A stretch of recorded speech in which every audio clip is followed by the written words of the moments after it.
नहीं देखेंगे, लोग आएंगे या नहीं आएंगे, मेरा 200-400 करोड़ लौटेगा या नहीं लौटेगा, इतनी भी गारंटी है। नहीं, लेकिन वो कितना लगाता है और सबको पैसा दे देता है एडवांस। हीरो को पैसा एडवांस दे देगा, हीरोइन को एडवांस दे देगा, विलेन को एडवांस दे देगा, उसमें जो घर वर बनेगा उसको सब एडवांस देकर सबका चुकता सबसे बाद में कौन पाता है? निर्माता। लेकिन सबसे लास्ट तक और पूरी जिंदगी कौन कमाता है? हीरो बाद में आकर नहीं कह सकता कि भैया टर्नओवर ज्यादा हो गया मुझे और दे दो। हीरोइन बाद में आकर नहीं कह सकती, विलन बाद में आकर नहीं कह सकता। अच्छा, अगर पिक्चर ना चली तो किसका लॉस? निर्माता का। क्या हीरो का लॉस हुआ? नहीं, हीरोइन का? नहीं, विलन का? नहीं, कैमरे वाले का? नहीं,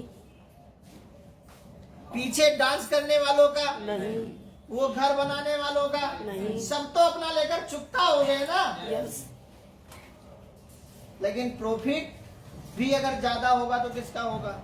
निर्माता का। तो सबसे बड़ा रिस्क किसका? निर्माता का। और सबसे बड़ा प्रॉफिट किसका? निर्माता का। क्योंकि वो भी एक बिजनेस है, यस, वो भी एक। बिजनेस है। ऐसे ही क्रिकेट में देख लो, बड़ी बड़ी कंपनियां क्रिकेट मैच कराती हैं, यस, पूरा पैसा वहां लगाती है। जैसे पेटीएम ट्रॉफी हो रही है तो सबसे ज्यादा पैसा किसने लगाया होगा?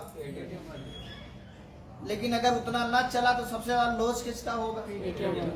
लेकिन अगर उससे ज्यादा टिकट बिक गई तो सबसे ज्यादा प्रॉफिट किसका होगा? पेटीएम वालों को। आप कितना रिस्क ले रहे हो हर महीने? ये हर महीने चेक कीजिए। यस, कुछ लोग तो 500 बीवी अपनी आईडी करते हैं। हींग लगे ना फिटकरी, रंग भी चोखा। ये दे रहे हैं अपने आप को सबसे बड़ा धोखा। नौकरी नहीं कर रहे हो कि केवल आने जाने का बस का किराया लगा दिया और जाकर मेहनत कर दी। क्या एक इंसान दुकान करता है और वहां जाकर वो बैठता है तो क्या वो मेहनत नहीं कर रहा? कर रहा है। लेकिन मेहनत रिस्क के साथ कर रहा है। अपने पीछे अपने 2-4 लाख लगा रखे, यस, मेहनत तो वो भी कर रहा है। जी, एक कंपनी है जिसमें रोज कर्मचारी जा रहे हैं और उसका मालिक भी आ रहा है। मेहनत तो कर्मचारी और मालिक दोनों कर रहे हैं, लेकिन फायदा किसका ज्यादा होगा? मालिक का। सुनील जी, आप जॉब करने जाते हो, आपका मालिक भी आता है या नहीं आता? पेट्रोल लगा के आता होगा, मोबाइल का बिल वो भी देता होगा। पेट्रोल लगा के आप ही जाते हो, मोबाइल का बिल आप भी देते हो। लेकिन आपका उस कंपनी में क्या लगा है? कुछ भी केवल तेल और मोबाइल और आपकी एनर्जी, केवल इतना लग रहा है ना।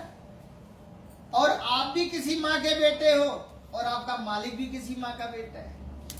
आप भी 9 महीने में पैदा हुए हो, वो भी 9 महीने में पैदा हुआ है। लेकिन हो सकता है किसी महीने उसका प्रॉफिट ना आए, लेकिन आपकी सैलरी उस महीने भी आएगी। लेकिन ज्यादा प्रॉफिट कौन कमाता है? ज्यादा लगाया किसने? मालिक ने। आपके लिए कुर्सियां किसने खरीदी? मालिक ने। मशीनें किसने खरीदी? मालिक ने। पानी किसने खरीदा है? मालिक ने। पंखा किसने खरीदा है? मालिक। बिजली का बिल कौन देता है? मालिक। एक एक आदमी को इकट्ठा करके कौन लाता है? मालिक। कोई कर्मचारी छोड़ के चला जाए आपको चिंता नहीं होती, लेकिन एक कर्मचारी छोड़ के चला जाए किसका दिमाग भड़कता है? मालिक का। दिन रात मशीनें चले ये कौन सोचता है? मालिक। आप कभी नहीं सोचते भाई साहब। आपकी टाइमिंग पूरी, आपको पूनम जी याद आ जाती है, आपकी मोटरसाइकिल घूम जाती है, लेकिन उसको उसकी बीवी याद नहीं आती अगर मशीन बंद हो तो। सही कह रहा हूँ या गलत कह रहा हूँ? सही कह रहा हूँ। तो ज्यादा लगा किसका है? मालिक का। और लगाने के बाद भी क्या वो मेहनत नहीं कर रहा? करता। क्या वो घर में सो गया है? नहीं। क्या वो नैनीताल में बैठ के बात कर रहा है? नहीं। इतना सब कुछ लगाने के बाद भी जो मेहनत करता है,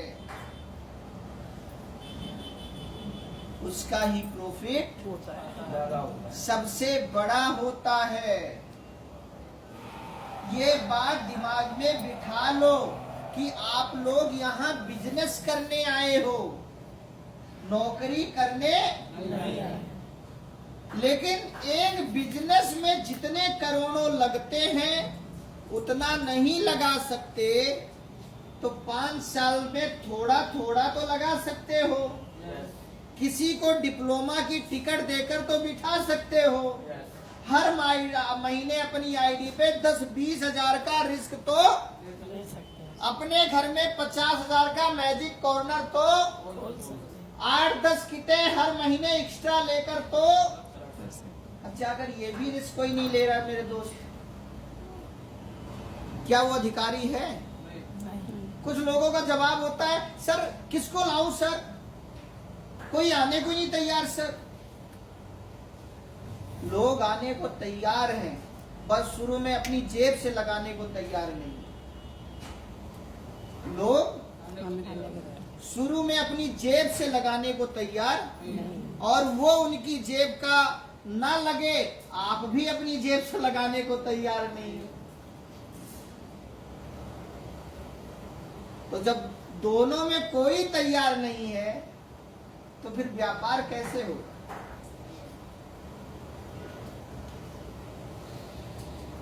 आज अगर कोई नौकरी करके 50 हजार कमा रहा है तो बचपन से उसने पढ़ाई में कितना लगाया है? अपना वो कभी जोड़ ले। या अगर आज कोई कंपनी, या अगर आज ये होटल वाले भी कमा रहे हैं, अभी यहाँ डिप्लोमा हो रहा है और हम लोग इनको पैसा देकर जाएंगे, लेकिन सोचो इनको पैसा बाद में आ रहा है। इन्होंने ये पेंटिंग पहले कराई, इन्होंने कुर्सियां पहले खरीदी, इन्होंने ये पंखे पहले लगवाए, इन्होंने ये लाइटें पहले लगवाई, इन्होंने ये सारा जो यहाँ पे मैनेजमेंट है इसको पहले बनाया।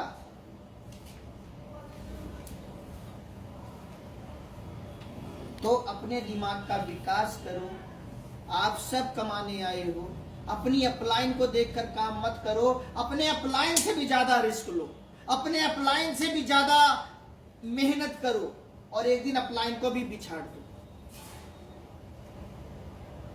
कुछ भी हो सकता है। हर महीने अपना चेक देखते हो ना, उस चेक के साथ ये भी देखा करो कि मेरा चेक बढ़ा या नहीं बढ़ा। ठीक है, लेकिन मेरा रिस्क बढ़ा या नहीं बढ़ा। अगर रिस्क नहीं बढ़ा, अगर मेहनत नहीं बढ़ा, अगर ज्ञान नहीं बढ़ा, अगर दिमाग नहीं बढ़ा, अगर समर्पण नहीं बढ़ा, अगर नॉकिंग नहीं बढ़ी, अगर नो नहीं बढ़ा, अगर प्रोस्पेक्टिंग नहीं बढ़ी, अगर फॉलो अप नहीं बढ़ा, रोज एक ही जगह जाके बैठ जाना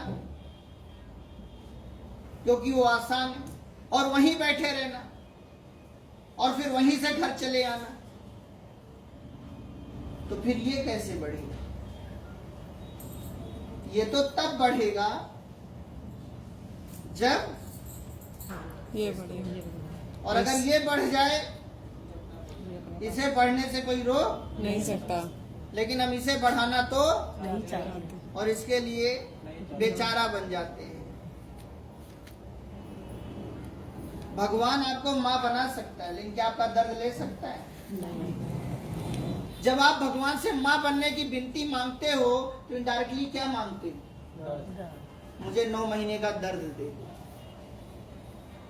इनडायरेक्टली आप ये मांग रहे हो।